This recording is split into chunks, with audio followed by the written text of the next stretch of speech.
Hello friends.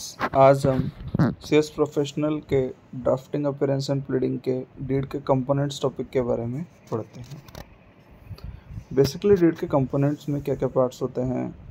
Description of the deed, title, place and date of execution of a deed, description of parties to the deed, recital, testatum, consideration, receipt clause, operative clause, description of property, parcel clause, exception and reservation, premises and habendum, convenience and undertakings, testimonium clause, signature and attestation, endorsement and supplement deed and annexures and schedules। सबसे पहले हम deed के title के बारे में पढ़ते हैं कि डीड का टाइटल है वो एकदम करेक्ट होना चाहिए। किस तरीके से होना चाहिए? This deed of sale, this deed of mortgage, इस तरीके से। और ये हमेशा एक कैपिटल लेटर्स के अंदर आपको लिखा होना चाहिए। ये जो पार्ट है ये डीड के हमें एक नेचर को बताता है कि डीड किस तरीके का है, और जो भी उस डीड को पढ़ रहा है उसको एक सिग्नल दे देता है कि इस डीड में मैटर क्या है, किस चीज़ की डीड है। और ये एकदम क्लियर होना चाहिए। जो डीड का टाइटल है आपको देखते पढ़ते ही समझ में आ जाए कि डीड किस प्रकार की है, किस चीज़ की है। दूसरी चीज़ आती है place and date of execution of deed, कि डीड को आप कहाँ पे एग्जीक्यूट कर रहे हो और किस दिन एग्जीक्यूट कर रहे हो, ये डीड के अंदर एकदम क्लियर लिखा होना चाहिए। तो डीड का जैसे डिस्क्राइब कर दिया उसके बाद सबसे पहले हम वो डेट लिखेंगे जिस दिन वो डीड एग्जीक्यूट हुई है। कैसे लिखा जाता है वो? This deed of sale executed on the 7th day of the August of 2018। फिर उसको नंबर्स में भी लिखा जाएगा, एक बार शब्दों में लिखा जाएगा, एक बार अंकों में लिखा जाएगा। इस तरीके से उस डीड को लिखा जाता है जो डीड का प्लेस होता है।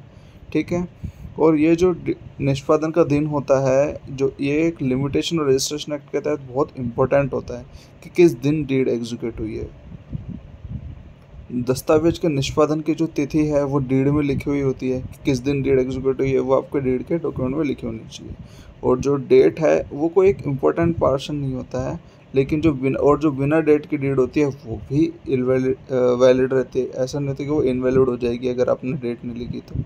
हालांकि डीड कब से ऑपरेट हुई है, कब से डीड चली है आ रही है, तो ये जानने के लिए आपको डीड पर डेट लिखनी ही पड़ेगी, तभी तो पता लगेगा आपको ये डीड कब से एग्जीक्यूट हुई है। ठीक है।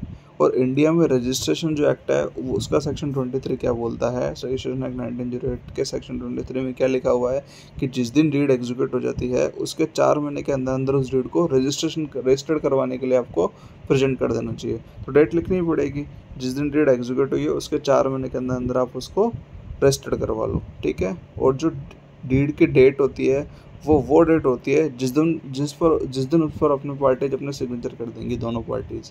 वही डेट मान ली जाएगी कि उस दिन डीड एग्जीक्यूट हुई है। ठीक है। और इसको शब्दों में भी लिखना चाहिए और फिर अंकों में भी लिखना चाहिए। और जो डीड का प्लेस है, जो स्थान है, वो भी उसके अंदर लिखना पड़ता है कि डीड कहाँ पे एग्जीक्यूट हुई है। और ये जो स्थान होता है क्या बताता है हमें? उस डीड के क्षेत्राधिकार को बताता है, उसके लीगल जुरिस्डिक्शन को बताता है। ठीक है। जैसे किस तरीके से लिखा जाएगा इसको पूरे को? तो दिस डीड ऑफ लीज, के लीज डीड है, मेड एट कहाँ पे लिखी गई वो लिखा जाएगा न्यू दिल्ली में। ऑन किस दिन लिखी गई तो उसको सबसे पहले शब्दों में लिखो, फिर उसको अंकों में लिख दो। 1st डे ऑफ दिसंबर 1988, तो 1 दिसंबर 1988 को ये डीड जो है वो न्यू दिल्ली में लिखी गई थी। और इस डीड का नाम क्या है? डीड ऑफ लीज, लीज की डीड। ठीक है। थर्ड आता है डिस्क्रिप्शन ऑफ द पार्टीज। जो डीड की पार्टीज हैं, ट्रांसफरर है और जो ट्रांसफरी है, उनको डिस्क्राइब किया जाएगा, पहले ट्रांसफरर को फिर ट्रांसफरी को। तो इसका बेसिक रूल क्या है कि डीड के सभी पार्टीज को हमको हमेशा प्रॉपर्ली डिस्क्राइब करना चाहिए। जो भी पार्टीज है उनका विवरण देने में सबसे पहले ट्रांसफरर का विवरण देना चाहिए, फिर उसके बाद ट्रांसफरी का विवरण देना चाहिए। और ये किस प्रकार दिया जाता है? अगर कोई इंडिविजुअल है ट्रांसफरी, तो उस केस में सबसे पहले उसका नाम आएगा, फिर उसका सरनेम आएगा, फिर son of, daughter of, wife of, जो भी है वो आएगा, उसके बाद उनका एड्रेस आएगा। भारत में जो रेजिडेंशियल एड्रेस है उससे पहले जाति और व्यवसाय को व्यक्त करना भी एक प्रथा है। हालांकि अब वर्तमान में जाति को तो व्यक्त नहीं किया जाता, लेकिन जो डीड के पार्टीज हैं उनका जो व्यवसाय है उसको जरूर व्यक्त किया जाता है, कि जैसे मेडिकल प्रैक्टिशनर है, सीए है, एडवोकेट है, एक्सेट्रा जो भी है। किस तरीके से लिखा जाता है इसको? Mister Ram son of Shri Mohandas, resident of, कहाँ का रेजिडेंट है, एज क्या है उसकी, उस चीज़ को लिखा जाता है। अगर कंपनी है तो कंपनी के केस में क्या लिखा जाएगा? जुडिशियल पर्सन, जैसे कंपनी है, रजिस्टर्ड सोसाइटीज़ हैं, उसके केस में ज़रूर होता है कि उनके नाम के बाद उनके जो रजिस्टर्ड ऑफिस है उसका एड्रेस लिखा जाता है, और जिस एक्ट में वो रजिस्टर्ड हुई है उस एक्ट को लिखा जाता है। कैसे? जैसे XYZ company limited, the company registered under the companies act 1956 having its registered office, वो एड्रेस लिखा जाएगा, उसका रजिस्टर्ड ऑफिस कहाँ पे है। In case of idol, it means religious trust है, कोई मंदिर है, उस केस में किस तरीके से लिखा जाता है, उसमें लिखा जाता है the idol of Shri Radha Mohan ji installed in Hanuman temple in Meerut being 10 Jawahar Chowk, लाले का बाजार, Meerut city, acting through its सेवादार Pandit Krishna Murari Lal Goswami of Mathura.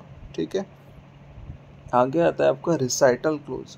Recital close में हमेशा क्या लिखा जाता है, जो भी प्रॉपर्टी है उसकी एक शॉर्ट में स्टोरी दे दी जाती है कि किस तरीके का है। ये ध्यान रखना चाहिए आपको हमेशा कि जो रिसाइटल है वो हमेशा शॉर्ट होना चाहिए और इंटेंजिबल होना चाहिए। रिसाइटल दो तरीके के होते हैं, नैरेटिव एंड इंट्रोडक्टरी रिसाइटल। ठीक है, ये क्वेश्चन कई बार एग्जाम में पूछा था तो ध्यान से रखिए। नैरेटिव रिसाइटल क्या होता है, नैरेटिव रिसाइटल इसमें ट्रांसफ़र होने वाली जो प्रॉपर्टी है उसकी पास्ट की हिस्ट्री आती है। ठीक है, जिस प्रॉपर्टी को ट्रांसफ़र किया जा रहा है उसका बैकग्राउंड क्या रहा है प्रॉपर्टी का।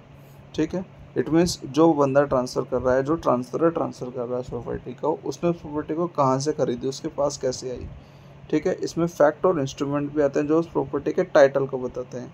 इसमें यह भी व्यक्त किया जाता है कि जो प्रॉपर्टी है वो ओरिजिनली कैसे खरीदी गई थी और ट्रांसफ़रर तक वो कैसे आई। इसमें ट्रांसफ़रर का प्रॉपर्टी में जो निहित हित है वो भी लिखा जाएगा और इसे क्रोनोलॉजिकल ऑर्डर के अंदर लिखा जाता है। Second one is introductory recital. क्या होता है, इसमें डीड के निष्पादन के पीछे उस निहित उद्देश्य को लिखा जाता है कि डीड क्यों एग्जीक्यूट की जा रही है। नैरेटिव रिसाइटल होगा, उसके बाद इंट्रोडक्टरी रिसाइटल को हमेशा लिखा जाता है। ऐसा करने का उद्देश्य उस इवेंट को शामिल करने से जो उस प्रॉपर्टी के ओनरशिप के बदलने से रिलेटेड है। अब ये कैसे शुरू होता है, जो नैरेटिव रिसाइटल होता है उसको डीड में वेयरएज वर्ड से शुरू किया जाता है, जबकि इंट्रोडक्टरी रिसाइटल को एंड वेयरएज वर्ड से शुरू किया जाएगा। टेस्टेटम क्लोज क्या होता है, टेस्टेटम ये एक विटनेसिंग क्लोज होता है जो कि एग्रीमेंट के इंट्रोडक्टरी रिसाइटल को बताता है तथा कंसिडरेशन को भी बताता है। कंसिडरेशन प्राप्त होने की जो एक्नॉलेजमेंट है उसके बारे में हमें बताता है। ये विटनेसिंग क्लोज जो होता है वो नॉर्मली किस तरीके से लिखा जाता है कि नाउ दिस डीड विटनेसेस। ठीक है, और अगर एक से ज़्यादा है तो now this deed witnesses as follows. Consideration clause क्या होता है, तो कंसिडरेशन एक बहुत इंपॉर्टेंट होता है, इसे हमेशा व्याख्यात किया ही जाना चाहिए। इंडियन स्टैम्प एक्ट 1899 के तहत स्टैम्प ड्यूटी के निर्धारण के लिए भी कंसिडरेशन का होना जरूरी है कि वो वैल्यू क्या है जिसमें उस प्रॉपर्टी को बेचा गया है, वो वैल्यू क्या है जिसमें उस प्रॉपर्टी को लीज पर दिया गया है। तो कंसिडरेशन के लिए उस कंसिडरेशन को लिखना बहुत ज़रूरी होता है क्योंकि उस पर स्टैम्प ड्यूटी पे की जाती है। तो स्टैम्प ड्यूटी का भुगतान न करने पर पेनल्टी का प्रोविज़न है कि अगर आप स्टैम्प ड्यूटी का पे नहीं करोगे तो पेनल्टी लगेगी। तो स्टैम्प ड्यूटी क्या है, कितनी होगी स्टैम्प ड्यूटी, तो स्टैम्प ड्यूटी का अमाउंट जानने के लिए पहले हमें कंसिडरेशन लिखना पड़ेगा क्योंकि उसका कुछ परसेंट ही तो स्टैम्प ड्यूटी लगेगी। लेकिन ऐसा कुछ नहीं कि आप कंसिडरेशन नहीं लिखोगे तो आपका डॉक्यूमेंट इनवैलिड हो जाएगा।